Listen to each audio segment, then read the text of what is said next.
A glaringly cheap red superhero backpack hangs by a thin plastic string from the dusty ceiling of the village grocery shop. 13-month-old Henry reaches his tiny hands toward it, his eyes wide and shining in the dim, humid afternoon light. It costs exactly 85,000 dong, less than $4. Tu Na smiles warmly, her calloused fingers reaching for her worn leather wallet to buy her son his very first school bag. But Alex's hand is faster. He intercepts her, forcing a casual, relaxed smile that doesn't quite reach his eyes. He insists on paying. Reaching into his pocket, he pulls out a small, tight wad of crumpled, low-denomination bills. He carefully smooths out the wrinkled paper on the scratched glass counter. It is every single note he has left. The exact money he had secretly held back just to put gas in his motorbike so he could search for work tomorrow. Hello everyone, welcome back to our quiet corner of Cam Than, where life usually moves at the gentle pace of the passing river. But sometimes, the quietest days hide the loudest, most destructive storms. Today is supposed to be a beautiful, joyous milestone for our family. Yet behind the simple purchase of this little red backpack lies a heavy secret, one that threatens to tear our peaceful world apart. The local tap hoa smells faintly of dried garlic, sweet rice cakes, and the heavy, still air of a Vietnamese afternoon. Henry clutches the stiff, crinkly fabric of the backpack to his chest, as if it were made of pure gold. His little plastic sandals slap against the cracked tile floor in a joyful, uncoordinated dance. Tu Na watches him, her face radiant and peaceful, completely unaware of the slight tremor in Alex's hand as he accepts his change. A few useless coins and a torn 1,000 dong note. To Tu Na, this is a beautiful morning, the proud beginning of their son's journey out into the world. To Alex, it is a terrifying reminder that he is standing on the edge of a sheer cliff, desperately pretending the ground beneath his feet is solid. The motorbike ride to the local preschool is short, tracing the familiar dirt paths lined with green bamboo gates and swaying rice paddies. But for Alex, the air feels unbearably thick. Henry sits wedged safely between his parents, his small fingers still wrapped tightly around the straps of his new bag. Tu Na gently adjusts the collar of Henry's cotton shirt, softly humming a familiar lullaby over the sound of the wind to calm the little boy's excitement. Alex keeps his eyes locked entirely on the road ahead, feeling the steady vibration of the engine beneath them. He listens to the soft laughter of his wife and son, a sound that usually brings him profound peace. Today, however, that laughter feels like a physical weight pressing against his ribs. They pull up to the weathered wooden gate of the Cam Than village preschool. The sunlit courtyard is beautifully ordinary, a patch of green grass, a few faded, brightly colored plastic slides baking in the morning heat, and the distant, chaotic sound of children singing. Tu Na takes a small, damp towel from her canvas bag and gently wipes a layer of mid-morning sweat from Henry's forehead. He looks so incredibly small, standing next to the towering iron fence. Inside the small administrative room, the slow hum of a rusty ceiling fan barely breaks the stifling room temperature. The head teacher, a kind-faced woman with gentle eyes, hands them the enrollment forms across a tiny, brightly painted children's table. "Don't worry about the tuition," she smiles warmly, perhaps noticing the rigid, nervous tension in Alex's shoulders. "The school fees here are fully subsidized. You only need to cover his daily meals for the month." For a fraction of a second, the crushing, invisible band around Alex's chest loosens. He exhales, his shoulders dropping a noticeable inch in pure physical relief. Tu Na squeezes his arm, her eyes shining with relief and gratitude for this small mercy. But as Alex looks down at the black and white paperwork, the darkness quickly returns to his eyes. Relieving a few 100,000 dong in tuition is a blessing, yes. But it is a single drop of water in a raging forest fire. He is carrying a business debt of over 1 billion dong, a staggering, suffocating number that he has meticulously, exhaustingly hidden from Tu Na. He truly believes he is shielding her, He suffers from the classic founder's flaw, the protector syndrome. He believes a father must bear the financial hell entirely alone so his family can simply enjoy a normal Tuesday morning. He doesn't yet realize that this very protection is quietly building a wall of silence inside his marriage. The administrative room of the preschool is deeply quiet, save for the rhythmic metallic squeak of an oscillating ceiling fan. Alex sits on a child-sized blue plastic chair, his knees awkwardly high, holding a cheap ballpoint pen. He carefully traces Henry's full name onto the stark white enrollment form. Next to him, Tu Na is gently rocking Henry, pointing out the faded, colorful alphabet posters taped to the walls. It is a picture of perfect, ordinary domestic peace. Then, the harsh, violent vibration of a cell phone shatters the quiet. Alex's old smartphone rattles against the wooden table. The cracked screen lights up with a name that makes his stomach instantly drop. Thoa. It is the private lender, the man holding the debt that is quietly eating Alex alive. Alex's jaw tightens.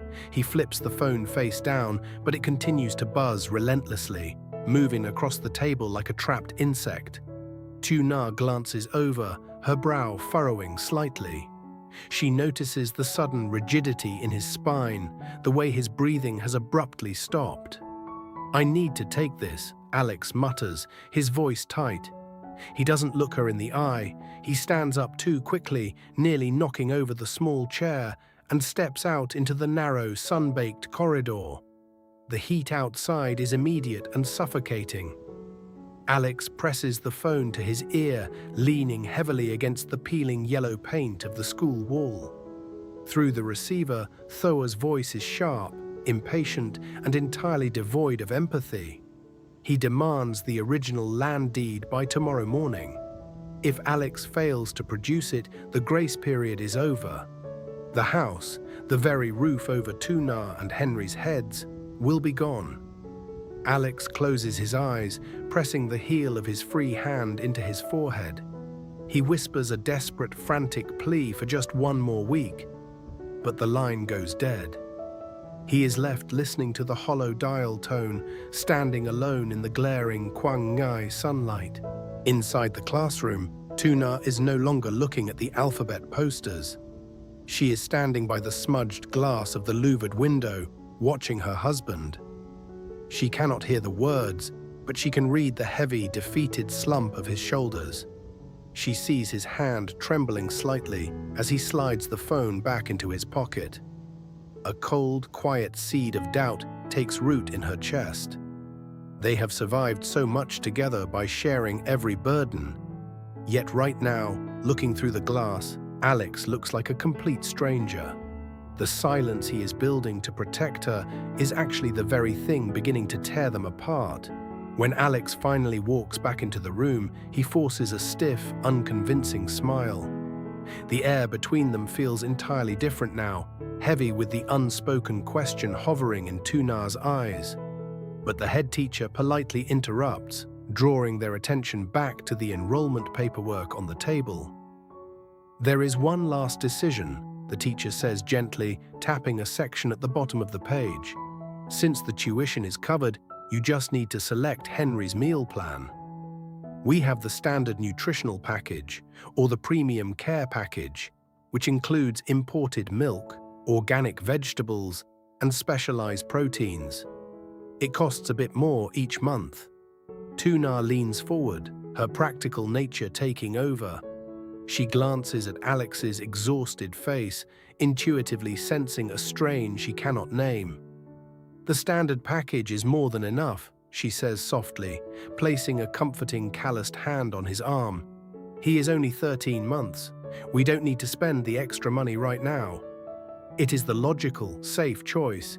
It is what a family trying to survive should do."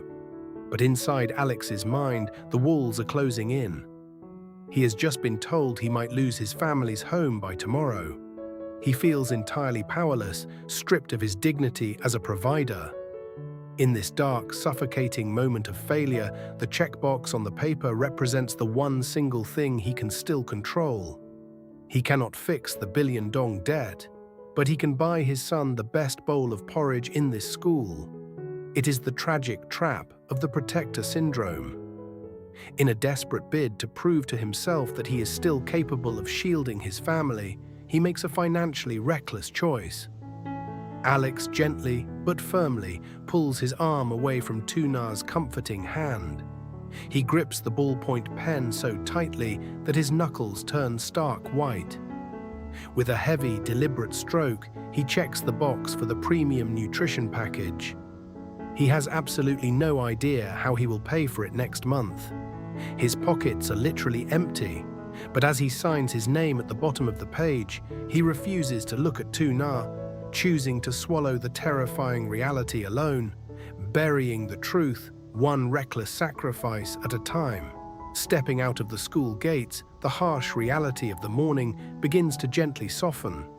Henry is securely strapped to Alex's chest for the ride home, his tiny, triumphant fingers still stubbornly gripping the bright red superhero backpack.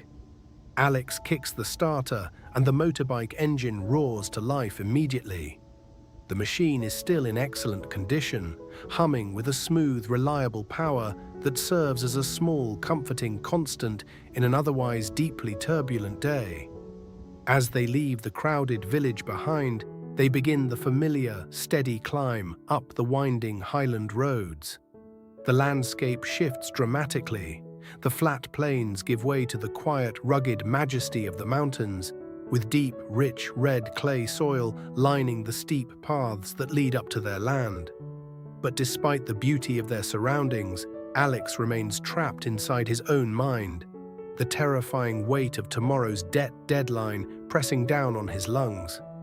When they finally pull into the yard of their simple wooden house, the unspoken tension finally breaks. Tu Na doesn't carry the groceries inside right away. Instead, she gently unclips Henry from Alex's harness, setting the boy down to play safely on the sun-baked clay porch. Then she turns back to her husband. She reaches out, her hands warm and rough from daily farm work, and takes hold of his rigid arms.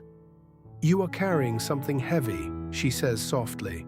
Her voice contains absolutely no anger, only a deep, anchoring warmth. "And you are trying to carry it all by yourself. What is it?" Alex freezes, the instinct to lie, to force a fake smile and blame his dread on a difficult client, rises instinctively in his throat.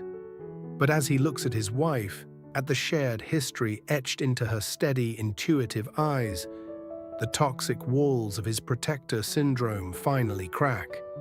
He realizes that keeping this financial terror a secret isn't shielding his family. It is quietly destroying their foundation. Slowly, with a shaking voice, he confesses everything about Thoa, the debt, and the threat to their land. Alex braces himself, expecting panic, tears, or profound disappointment. Instead, Tu Na simply exhales a long, shaky breath, closing the distance between them to pull him into a fierce embrace. The crushing, lonely isolation that has been suffocating Alex for weeks shatters in an instant, melting into the quiet mountain air. "We built this home from the raw clay up," she whispers against his shoulder, looking at the sturdy, hand-carved wooden beams they had raised together. "Every nail, every piece of wood. We didn't build it so you could suffer in the dark. We are a team, Alex. We will figure it out together." The late afternoon sun spills generously across the mountain ridge, bathing their deeply loved home in a rich golden light. The warmth has fully returned to the property. On the porch, Henry is happily stuffing dry leaves into his new red backpack, completely safe and joyfully oblivious to the adult storms outside. The heavy reality hasn't completely vanished. Tomorrow's meeting with the debt collector still waits for them down in the valley. The threat remains very real, but the suffocating, paralyzing terror is gone, replaced by a quiet, grounded strength. Building a happy home is never just about laying wooden beams or tilling clay.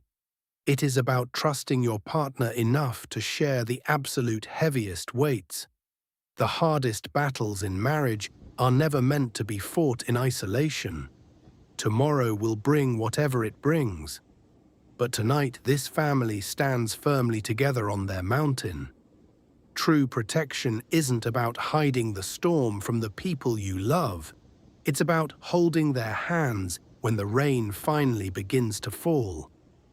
Have you ever tried to hide a heavy burden to protect someone you love? Share your experience with us in the comments below. We read every single one. If this story brought a little warmth or understanding to your day, please leave a comment and let us know what family means to you.